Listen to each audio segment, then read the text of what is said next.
Hello guys, good evening. Kain tayo guys. Lauoy ang ulam guys, oh. Lauoy. Itong bagong activity na to ngayong summer, go ahead, try this challenging water sport adventure. Para sa GMA Integrated News, ako si Martin Javier, changing the game! Ibinasura ng korte ang mosyon ng prosekusyon laban sa pagpayag na makapagpiyansa ang mga akusado sa pagkawala ng pusit, 6 guys. pasahero sa Maynila. Tuyo Ang na Justice pusit. Department, pinag-aaralan na raw na iapela ang desisyon. At nakatutok si Salima Refran, exclusive.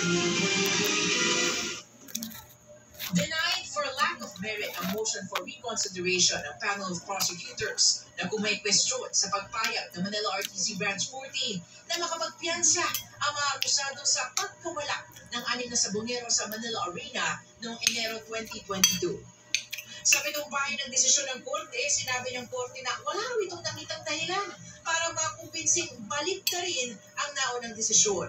Masinsinan na rin Guys, nauoy ang ulam guys ha. Kain tayo. Hindi pa rin kumbinsido ang korte na napatunayan ng prosecution na nagkaroon ng pamilyarsa sa pagbuhan sa mga tao o nakita man lang na sila yung magkakasama.